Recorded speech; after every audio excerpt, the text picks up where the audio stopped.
Erev Shabbat Kodesh, Amen. Parashat Sarah. On va rappeler un petit peu en résumé, parce qu'on ne va pas détailler toute l'histoire qui est répétée à 2 reprises dans la paracha, qui est la mission particulière de Eliezer, qui est parti chercher une femme pour le fils de son maître. Et à ce sujet, les Chachamim nous enseignent Yafa Sichatan shel Avdei Avot mitoratan shel Banim.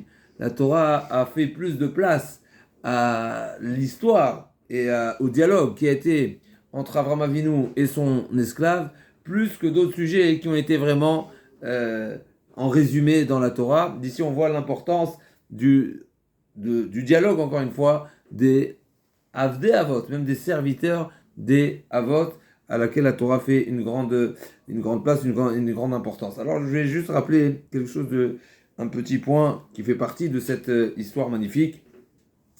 En commençant par un rappel, la semaine dernière, nous avons vu, quand la Torah nous raconte la Akedat Yitzhak, c'est raconté qu'Avraham Avinu est arrivé à Ramoria, mais il n'avait pas l'information exacte du lieu précis, puisque la Torah a dit, Akjouachou lui a dit, Lech lecha el Eretz Moria, effectivement, va au Aramoria. A priori, Aramoria n'est pas un seul sommet, puisque c'est marqué, Eretz Moria. Ouais. Si tu me laisses parler, on avance. Donc c'est marqué Lech lecha el Eretz Moria. Donc va à cet endroit qui s'appelle Eretz Moria. Et donc c'est un lieu, c'est une région. Ve'aleu sham leola, et offre-le-moi en sacrifice. Sur une des montagnes. Donc Avraham Avinu n'a pas la précision exacte sur quel sommet il faut se rendre. Quand Avraham Avinu approchait l'endroit, c'est marqué Vayom Hashilishi, Vaïsa Metena, Vayatama Komerachok. Au 3e jour, Avraham Avinu a repéré l'endroit. Et comment il a su que c'était cet endroit? Qu'est-ce qu'il a vu? Il a vu une présence d'Hachem, il a vu la Shrina, il a vu une nuée qui était à cet endroit-là. À la suite de ce passage, c'est marqué, chez vous la pour Imachamor, vous les jeunes, restez avec l'âne. C'est-à-dire, Chachamim nous enseigne, finalement il y a une suite logique entre les deux psukim. Avraham Avinu a constaté, et a vu, et a perçu la Shrina.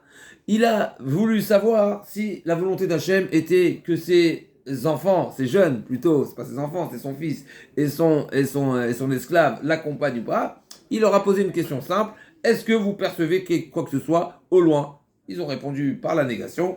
Et donc Avraham leur a dit, si vous n'êtes pas au niveau de voir la Shrina, eh bien restez ici avec l'âne. D'ici, Chachamim nous enseigne que Amadome Lachamor, malheureusement, ils étaient au niveau de l'âne. Et ils sont comparés à l'âne. Et on ne va pas détailler, mais il y a des halachot, c'est pas seulement une notion, c'est pas seulement une idée, c'est pas seulement une comparaison, une insulte, c'est bien plus profond que ça. C'est à partir de ce passage qu'on apprend que le goy, dans certaines situations, il est comparé à l'âne, et comme par exemple, non, c'est pas, on vient pas ici le dégrader, mais par rapport au niveau du Ben Israël, il sera comparé à l'âne, et on va justement revenir sur ce point-là, et Béhémet, c'est une question énorme. Quel est le sens de cette comparaison, sachant que Chachamim nous enseigne qui était Eliezer? Damesek Eliezer, c'était le Rosh Yeshiva d'Avraham Avinu, c'est-à-dire c'était celui qui était au niveau d'abord de comprendre les enseignements d'Avraham Avinu, et en plus de ça, de les réenseigner. Dolé ou mashke mitorato shel rabo, c'est qu'il était au niveau de les comprendre et de les réenseigner à nouveau.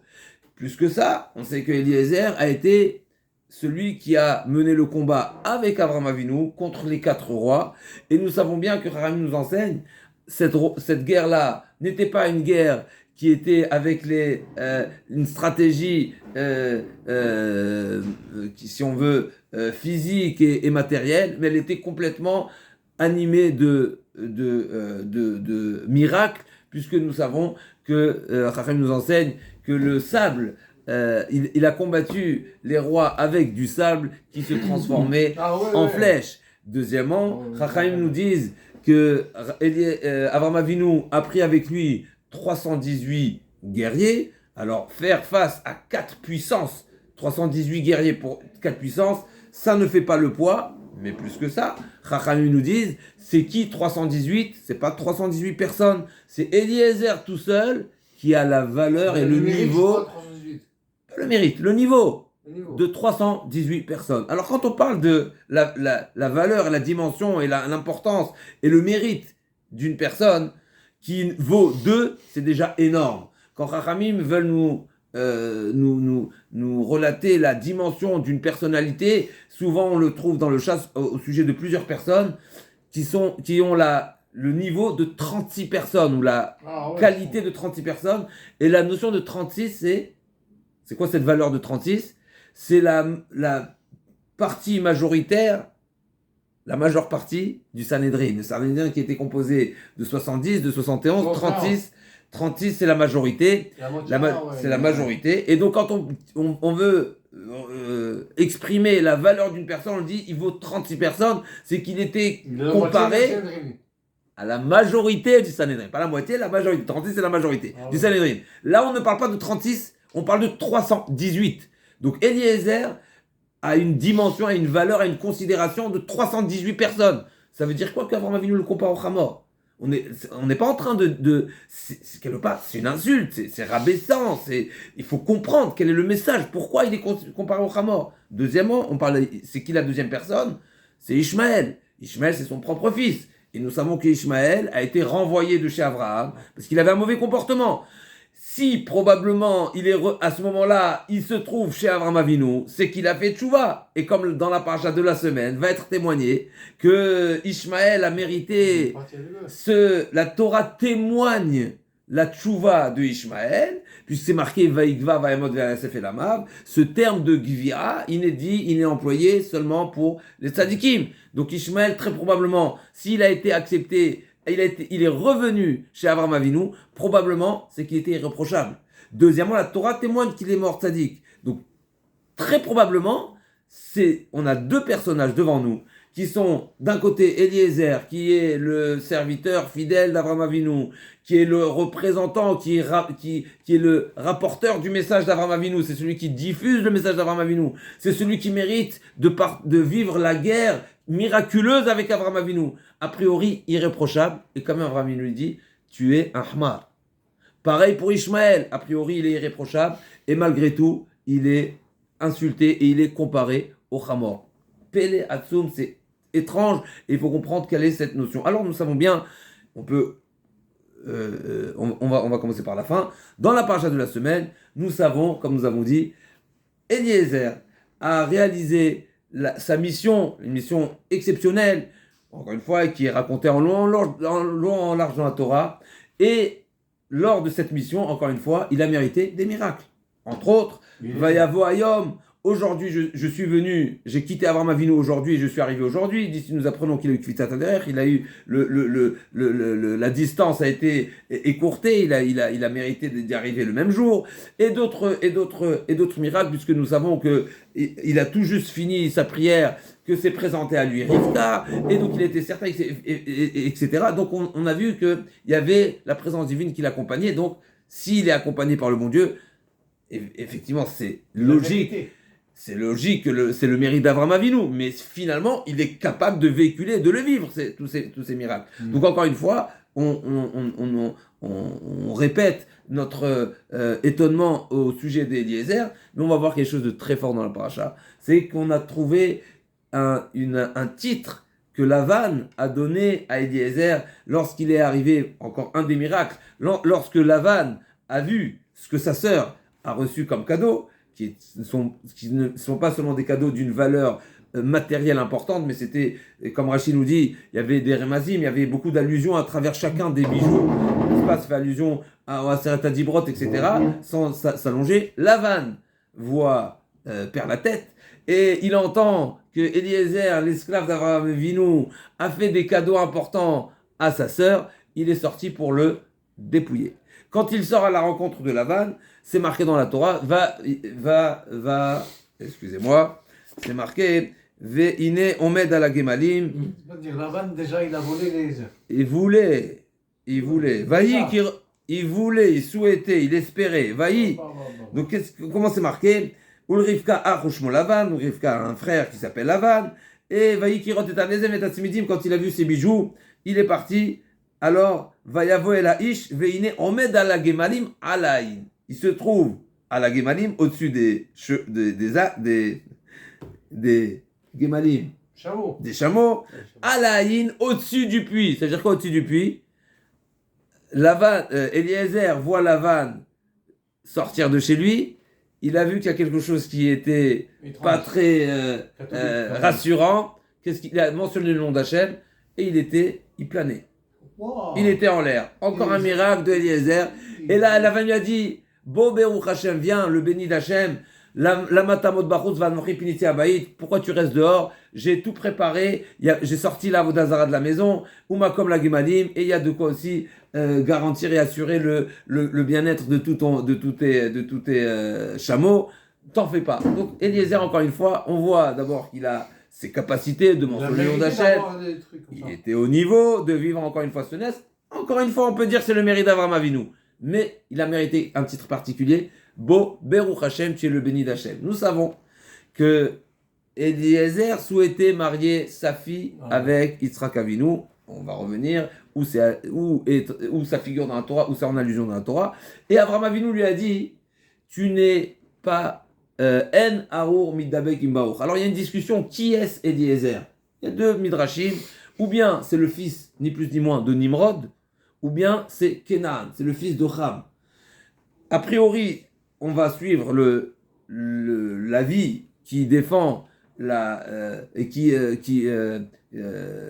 dit que Eliezer était Kenan lui-même, et donc Avraham Avinu lui a dit, Kenan a été maudit par Noach, tu ne peux pas te marié avec mon fils qui est Baruch, il n'y a pas de liaison possible. Malgré ton niveau, et là on donne déjà une demi-réponse, malgré ton niveau, malgré ta droiture, malgré ton niveau spirituel, au final, tu es maudit. À ce moment-là, Chachamim nous enseigne, quand Eliezer a réalisé sa mission avec fidélité, il a mérité le titre de Baruch. Il est passé du statut de Harur au statut de Baruch. Et sur ça, le Midrash nous dit, si je ne me trompe pas, le Midrash Tanchuma nous dit, on doit raisonner a fortiori. Si déjà celui qui est maudit, qui est pas seulement maudit, qui est l'origine de la malédiction, puisque c'est Harur Kenan Eved Avadim Yenechav, c'est le premier qui est l'origine de la malédiction. Quand je parle de l'origine de la malédiction, ça veut dire que c'est le père de tous les maudits. Et bien grâce à une mission accomplie avec fidélité, il a la possibilité de passer, de changer de statut complètement, et de passer de maudit à béni. À plus forte raison, celui qui est déjà béni, génétiquement parlant, de naissance, il est déjà béni. À plus forte raison qu'en accomplissant la volonté d'Akadosh Baruch Hu, bien sûr, avec fidélité, comme Eliezer, qui méritera la bracha et il méritera de progresser. Mais ça ne répond pas 100% à la question. En tous les cas, ce qui est certain, c'est qu'à ce moment-là, il est passé de statut. Et donc, la question, c'est de comprendre comment se fait-il que c'est seulement à ce moment-là, qu'est-ce qui est tellement particulier pour qu'il passe de statut. On va répéter la question. C'est pas seulement qu'il change de statut, mais c'est pas seulement qu'il était maudit jusqu'à présent, mais c'est qu'il était un hamar. C'est pas seulement une malédiction, être comparé au hamor, c'est pas seulement une malédiction. On peut dire effectivement que c'est une même chose. De même que l'animal, il est créé seulement au service de l'homme, comme on a vu dans les derniers dapim de Kiddushin, où la Mishnah nous enseigne Kal Vachomer. Est-ce que la Mishnah nous dit, est-ce que tu as déjà vu un lion sabal porteur? Est-ce que tu as déjà vu une gazelle caït qui met les fruits à sécher, etc. Est-ce que tu as vu un animal qui est cordonnier? On n'a jamais vu que les bêtes ont un métier. Et malgré, et de là on apprend un Kal Vachomer, si déjà les animaux qui ont été créés seulement pour me servir, ils sont mis de parnès, chez l'Obetzar, Akadosh Baruch Hu leur présente la parnassa sans fournir d'efforts, à plus forte raison nous qui avons été créés pour servir le Créateur. Donc a priori, quand on parle de l'animal, peut-être, c'est une manière de considérer la personne qui est comparée à l'animal, c'est une manière de dire que la personne finalement est seulement un moyen d'aider et d'être toute son existence et simplement pour être au service de l'humain. Donc on peut s'arrêter à cette définition. Et donc finalement, Eliezer peut être d'une grande dimension spirituelle, mais finalement, il est seulement comparé au Hamor, c'est-à-dire il va être au service de l'homme et pas au service direct de son créateur. Et au moment où il a réalisé, on se répète un petit peu, au moment où il a réalisé la volonté d'Abraham Avinu, le service qu'Abraham Avinu lui a demandé de réaliser, eh ben, il a mérité d'être en connexion directe avec son créateur, c'est-à-dire d'être au service du créateur et plus au service de l'homme. Et là, c'est quelque chose de particulier. On revient aussi et c'est exactement ce qu'il faudra définir, grâce à quoi il a passé ce cap-là. Et pareil pour Ishmaël, comme nous avons dit, Ishmaël peut être irréprochable, mais il a cette comparaison au Hamor, et à la fin de la paracha, on nous dit qu'il est mort comme un tzaddik. A priori, c'est aussi il y a eu ici un changement de situation, un changement radical. Alors on va commencer par Eliezer. Les Chachamim nous enseignent que quand Eliezer a entendu la demande de Avraham Avinu, il a commencé à échanger avec Avraham Avinu et lui poser toutes sortes de questions. Tu me demandes de prendre une fille de ta famille, mais peut-être que la fille ne souhaitera pas me suivre. Qu'est-ce que je fais dans ce cas-là? Chachamim nous enseigne, à travers ses propos, qu'il avait une arrière-pensée. À savoir, quand il a dit « Oulaï l'otové, peut-être la fille ne voudra pas me suivre », en réalité, il ne faut pas l'interpréter « Oulaï, peut-être », mais « Elaï, peut-être que tu accepteras de marier ton fils à ma fille ». Ça, c'est la dracha de Rachamim. Et d'ici est l'allusion de ce sujet-là, à ce sujet que Eliezer souhaitait marier sa fille. La question qu'il faut se poser, c'est à quel endroit dans la Torah ce mot Oulaï figure sans le vav, à partir duquel on apprend le sous-entendu qui était de Eliezer de marier sa fille à Yitzhak. C'est pas dans la première histoire, mais c'est dans la histoire répétée. C'est-à-dire, a priori, qu'est-ce qu'il en sort de là? Ça veut dire que quand est-ce que Eliezer a réalisé qu'il avait une arrière-pensée? C'est pas quand il a échangé avec Avraham Avinu. Quand il a parlé avec Avraham Avinu, quelque part, probablement, il était inconscient de ce qu'il disait. C'est-à-dire qu'il n'était pas capable de réaliser que c'est son inconscient qui parle, et c'est ce qui le pousse à demander à Avraham Avinu, peut-être ma fille serait digne pour ton fils. C'est seulement une fois qu'il a réalisé la mission d'Avraham Avinu, c'est seulement une fois qu'il a transmis à Rivka Imenu et qu'il a fiancé Rivka Imenu à Yitzhak, seulement après, une fois qu'il répète l'histoire, là il dit, vous savez quoi, j'ai été tellement ignoble ou inconscient, et j'étais jusqu'à avoir un dialogue avec Avraham Avinu qui n'est pas à la hauteur. Vous savez ce que j'ai proposé à Avraham Avinu? Vous savez ce que j'ai proposé? De la marier à ma fille. Et là, Avraham Avinu, il m'a répondu quoi? Ne t'inquiète pas, la fille que tu trouveras, la fille qui viendra et qui te suivra. C'est-à-dire, c'est seulement une fois que la personne est détachée d'intérêt. Premièrement, quand on est pris par un intérêt, on est inconscient qu'on est intéressé. La preuve en est que la Torah, quand la première fois l'histoire est racontée, c'est pas marqué Elaï, c'est marqué Oulaï. C'est-à-dire que Eliezer, à ce moment-là, en tous les cas, la Torah ne nous témoigne pas à ce moment-là qu'Eliezer avait une arrière-pensée. À quel moment la Torah nous révèle qu'Eliezer avait une arrière-pensée? C'est seule une fois que la fiancée d'Yitzhak est déjà fiancée. Et donc, finalement, il n'y a pas de raison d'avoir un intérêt et de supposer que Yitzhak se marie avec sa fille parce qu'il est déjà casé. Et deuxièmement, premièrement, donc c'est le fait qu'il ne soit plus intéressé. Et deuxièmement, c'est le recul qu'il a eu sur ses propos, c'est-à-dire premièrement, je suis désintéressé, et deuxièmement, une fois que je suis désintéressé, j'ai les moyens de faire une introspection et de réaliser mon niveau. Et c'est seulement une fois qu'il a réalisé, effectivement, et qu'il a accompli la volonté d'Avraham Avinu. Donc premièrement, Yitzhak Avinu, il est casé, donc il n'y a plus d'intérêt, il n'y a plus d'intérêt puisque c'est déjà fait. Et deuxièmement, l'accomplissement de la volonté d'Avraham Avinu, l'accomplissement de cette mission qui a été accomplie. Une fois qu'il a accompli avec fidélité, eh ben il a mérité un nouveau titre qui est le titre de Baruch. C'est-à-dire, si on reprend et si on fait la démarche à l'envers, on revient en arrière. Probablement, Avraham Avinu, on a posé la question, comment se fait-il que celui qui ne voit pas la Shrina, il est appelé Hamor? Réponse. A priori, Eliezer, effectivement, il était irréprochable, il était d'un grand niveau. Mais il lui manquait quelque chose.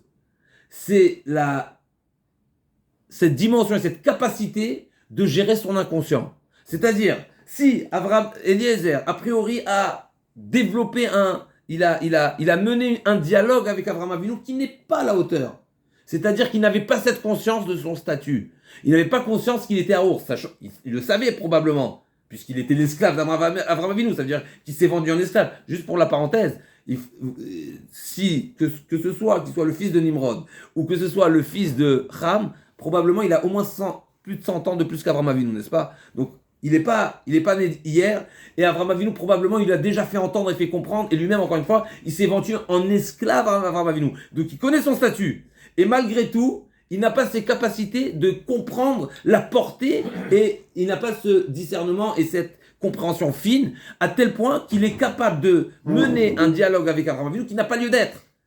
Celui qui n'a pas cette capacité de discernement ou d'intérioriser une idée, eh ben c'est un Hamor. Ça ne veut pas dire qu'il est coupable de quoi que ce soit, mais c'est qu'il lui manque la faculté essentielle de l'être humain qui est la notion du da'at. Et nous savons bien que le da'at, le savoir, c'est pas les connaissances, mais c'est la capacité de discernement. Et la preuve en est que Chachamim nous ont instauré le passage de la Havdalah, le Atachonantanu, donc, que nous récitons tous les mots de Shabbat, dans quel bracha on l'intercale? Atachonen Adam Da'at. Puisque pour avoir la capacité de discernement, toute capacité de discernement, c'est du da'at. Une personne qui a le da'at, il sait discerner, et celui qui a le discernement, qui est capable de discerner, de comprendre et d'être capable de faire qui a une compréhension fine de la différence qu'il pourrait avoir entre différentes choses, alors celui-ci, c'est un Ben Adam, comme la Gemara nous dit dans les Darim, Dedabé Koulabé, celui qui a le da'at, encore une fois, le da'at, c'est la compréhension, et qui a la capacité d'utiliser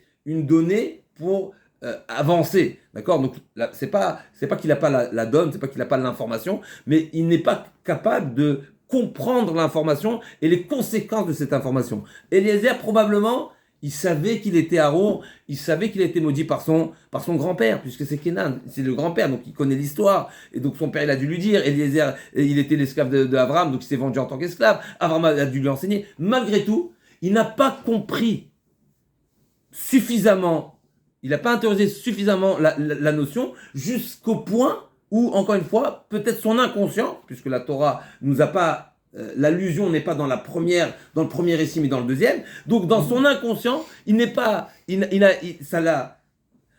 la Torah nous prouve qu'il était inconscient au moment où il a échangé, et c'est ça, pour cette raison peut-être, qu'Avraham Avinu lui dit, t'es un Hamor. Pourquoi t'es un Hamor? Parce que t'es pas encore au niveau maximal et de la qualité et des capacités humaines, c'est de maîtriser son inconscient, c'est-à-dire qui dit inconscient, qui dit inconscient, le subconscient, c'est qu'il il ne vit pas la chose profondément, c'est-à-dire cette information de Harour, il ne vit pas suffisamment profondément, et c'est ça ce qui l'a amené à ne pas proposer sa fille à Avraham Avinu, pour Yitzhak Avinu. Mais on va pousser encore un petit point. C'est quoi la problématique d'une personne qui ne comprend pas et qui ne sait pas se définir et se statuer? C'est pas seulement un problème personnel. Un problème personnel, c'est un problème, mais c'est pas le seul problème. La problématique ici, c'est que si une personne n'est pas consciente de son niveau, de son statut, de son état, forcément, il n'aura pas il ne valorisera pas, il n'aura pas d'appréciation envers celui qui est différent de lui. Parce que pour être capable d'avoir une estime envers quelque chose, envers quelqu'un, il faut avoir une donnée, il faut avoir qu'on appelle ça, une référence de base. La référence de base, c'est la personne. C'est-à-dire toute personne qui a un certain vécu, qui a une certaine compréhension des choses, selon sa compréhension des choses, il va valoriser une chose qui le dépasse. Mais si la personne, sa référence, qui est sa personne, il ne la comprend pas, il la connaît pas, il la définit pas, il ne comprend pas les enjeux et les conséquences, eh ben, forcément, il n'aura pas la juste valeur pour celui qui est au-dessus de lui et qui est différent de lui. Donc, quand quand Avraham Avinu lui dit t'es un Hamor, effectivement, ça a double sens. D'abord, parce que le fait que tu n'as pas cette capacité de discernement, mais la conséquence est que tu n'as pas la juste valeur de ce qui est important. Donc quand Avraham Avinu constate qu'il ne voit pas la Shrina, c'est-à-dire que Avraham Avinu supposait, puisqu'il aura posé la question, comme ça on dit dans Oket 24, c'est-à-dire qu'Avraham Avinu a supposé que selon le niveau spirituel de Eliezer et de Ishmaël, ils étaient en mesure de le voir, puisqu'il s'est posé la question. Donc s'il s'est posé la question, c'est-à-dire qu'il avait un doute, peut-être Eliezer est capable, peut-être il n'est pas capable. S'il n'est pas capable de voir, c'est qu'il n'a pas la juste valeur de la Shrina. Donc on ne lui montre pas. Et pourquoi il n'a pas cette juste valeur? Parce qu'il a un problème personnel, c'est qu'il ne connaît pas son niveau. Et comme on a dit, c'est seulement celui qui a la compréhension de sa propre personne, de son état, de son niveau, qui peut avoir la vraie dimension, en tout cas une dimension à juste valeur, de ce qui est plus grand que lui. S'il n'est pas capable de voir la Shrina, c'est quelque part, il n'est pas capable de voir ce qui est au-dessus de lui. Et donc Avraham Avinu lui a dit, t'es un chamor. Au moment où il a réalisé avec fidélité la demande d'Avraham Avinu et qui a pris conscience de son statut, et bien à ce moment-là, il est devenu Baruch. Quelque chose d'extraordinaire. Une fois qu'il a réalisé finalement qu'il y avait cette inconscience et qu'il a été prêt jusqu'à demander, à proposer sa fille pour Yitzhak, il a pris conscience, il a dit, pourquoi j'ai dit cette phrase-là? Donc j'ai une introduction. Si j'ai dit cette phrase, c'est que j'ai pensé qu'on était compatibles. Ça veut dire que je n'ai pas la conscience de mon statut. À ce moment, il a dit non, ou Elai. À ce moment, il a pris conscience qu'il a demandé quelque chose qui n'était pas demandé. Donc, il a pris conscience de son statut. Donc, il a ses capacités à ce moment-là de comprendre et de valoriser ce qui le dépasse. Et à ce moment, il a mérité le titre de Baruch, quelque chose d'extraordinaire. On peut dire la même chose pour Ishmaël. Ishmaël, il était irréprochable. Peut-être qu'il était même plus que ça. Peut-être qu'il était déjà tzaddik au moment de la Hakeda. Mais il y a une chose qui va être la preuve et le signe que Ishmaël connaît sa place. À quel moment il a prouvé qu'il reconnaît sa place, Ishmaël? L'enterrement d'Abraham. Chazak ou Baruch. À un moment de l'enterrement d'Abraham, et ça va exactement dans le même sens. La Torah nous témoigne, c'est à ce moment-là où la Torah nous témoigne que Ishmaël a fait tchouva. Ça veut dire quoi tchouva? C'est pas parce que jusqu'à maintenant il était rachat. On n'est pas forcé à dire ça, puisque, encore une fois, probablement, s'il vit chez Avraham Avinu, c'est qu'il est irréprochable, sinon il se serait fait jeter par Sarah Imenu, même si Sarah est déjà nifter, etc. Mais je parle pour la période d'avant. Il n'y a pas de raison de dire qu'à ce moment il était rachat, puisqu'il est déjà revenu chez Avraham Avinu. Par contre, il manque une chose, nous prouver qu'il connaît sa place. Prouver qu'il connaît sa place, ça va être une fois dans l'histoire, il aura les moyens de le prouver et de le prouver aux yeux de tous. C'est au moment de l'enterrement d'Avraham Avinu, où la Torah nous témoigne, Veikberu oto, Yitzhak ve'Ishmael banav. Ishmaël a été à la hauteur, c'est le cas de le dire, de reconnaître sa place et de positionner Yitzhak avant lui, malgré que c'est son jeune frère, par rapport à, bien sûr, à Avraham Avinu. Il avait 13 années de plus. Il a reconnu que c'est Yitzhak l'héritier. Il a reconnu que c'est Yitzhak la descendance d'Avraham Avinu. Et là, à ce moment-là, il a fait preuve de compréhension. Il a fait preuve de connaissance.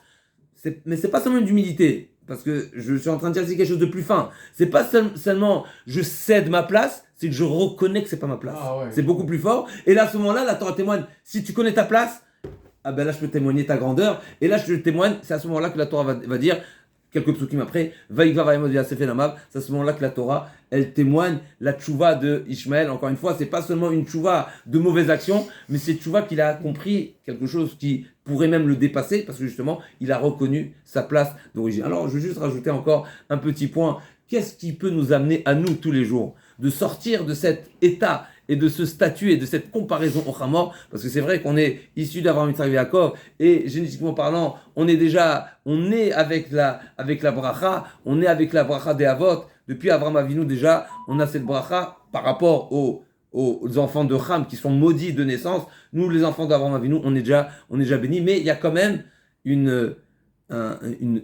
invitation à évoluer. Et c'est pas seulement une invitation, c'est même un devoir. Et effectivement, on peut se demander, quoi, alors si on ne voit pas la Shrina, c'est qu'on est des Chamorim. Alors, même si on n'est pas Chamor de naissance, mais on a ce statut qui est encore un statut qu'il faut dépasser, qu'il faut surmonter. Et quel va être le moyen, ou quel va être l'outil, ou quelle va être l'idée qui va nous permettre de nous développer et d'avancer, de progresser. Alors, les Mefarshim disent, et je vais écourter vraiment pour dire en un mot, Vayavo Ayayom, Eliezer a employé des termes à travers lesquels on apprend qu'il a eu Kfitsat Adar, le chemin lui a été écourté, il est arrivé rapidement. C'est parce qu'il a employé le terme de Hayom, et la question est posée, en quoi dans ce mot-là je vois qu'il a eu Kfitsat Adar. En tout cas, certains Mefarshim disent, Hayom veut dire quelque chose de particulier. Nous savons que tous les jours nous disons, ça fait allusion, c'est une référence à quelque chose de particulier. Nous savons que nous disons tous les jours, Ve'ayu hadevarim haele asher anochim savecha. Hayom, c'est quoi Hayom? Pourquoi aujourd'hui? Pourquoi la Torah c'était un jour seulement? Non, c'est tous les jours. Et le Hayom vient de nous dire justement, il faut qu'on ait la considération et l'appréciation de la Torah et la considération de la Torah comme si qu'on l'a reçue aujourd'hui. C'est-à-dire finalement, la Torah ne nous demande pas seulement d'accepter la Torah parce que nous l'avons reçue il y a 3000 ans, en 2448, mais on nous demande de recevoir et de nous engager comme si c'était un nouvel engagement. Quelle est cette dimension, quelle est cette importance? Pourquoi c'est si important d'être cette exigence? C'est une exigence qui a priori, il faut la comprendre. Pourquoi c'est important? Alors, on pourrait dire simplement, mais c'est une question d'appréciation, c'est une question de goût. C'est-à-dire qu'une personne qui qui s'habitue quelque part à un certain mode de vie, à une certaine application de mitzvot, etc., eh ben, il donne moins de cœur, et il donne moins d'importance, et il valorise moins la chose. On peut dire quelque chose de plus fort. Une personne qui agit aujourd'hui seulement par habitude, c'est pas seulement qui fournit moins d'entrain et moins de vie et moins d'intériorité à la chose. C'est bien plus fort que ça.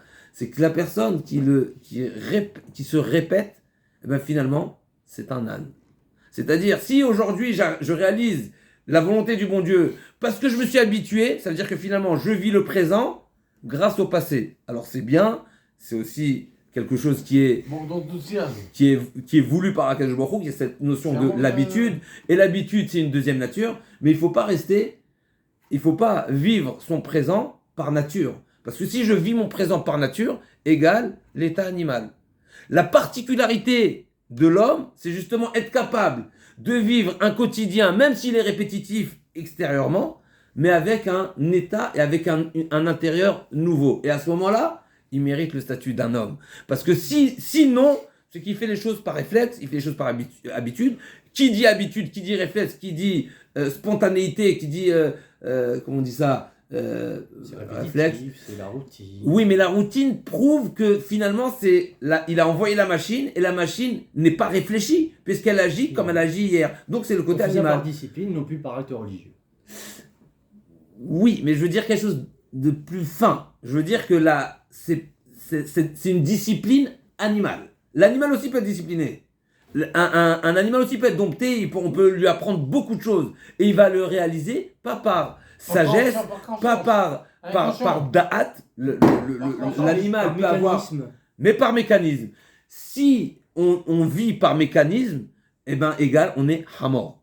On est amadomé la hamor, puisqu'on n'a pas cette capacité de réaliser que finalement, le monde est une volonté constante du bon Dieu. Et donc, c'est-à-dire que chaque instant, c'est la volonté du bon Dieu. Et donc, chaque instant, finalement, on a un challenge comme si qu'il était nouveau. Et c'est pas seulement une considération, c'est une réalité. C'est-à-dire que la personne qui se dit, ce que je vais réaliser aujourd'hui est dépendant, ou bien il est seulement le fruit, ou la conséquence, qu'on appelle ça, pas technique, mais mécanique, de ce qui s'est produit hier, eh bien aujourd'hui, il ne vit pas. Il vit le présent grâce à hier. Donc il vit un passé, il ne vit pas un présent. L'invitation et l'obligation même que nous devons avoir, c'est de vivre le présent, et c'est en vivant le présent qu'on va valoriser et qu'on aura une considération particulière de notre obligation, et automatiquement notre obligation, elle est d'une dimension nouvelle. Celui qui est capable de voir différent son instant présent par rapport à son instant passé, c'est exactement comparable à celui qui a les capacités de distinguer deux niveaux différents. Parce que finalement, si on nous offre un nouveau challenge, c'est-à-dire qu'on attend quelque chose de chidouche, on attend quelque chose qui est différent d'hier. Alors on est la même personne, on vit dans le même contexte, on vit dans la même famille, on vit dans la même communauté, on nous demande de réaliser la même chose, mais on te demande d'être différent d'hier.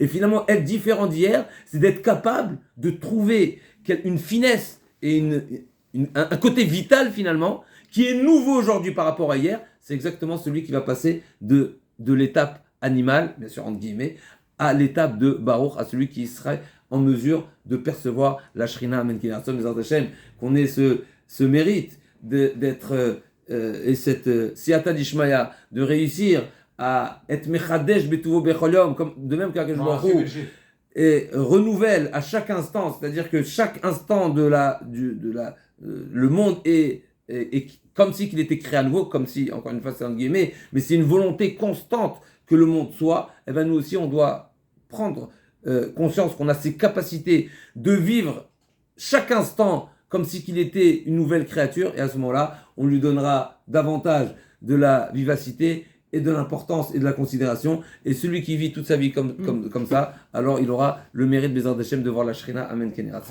Bravo, Rama.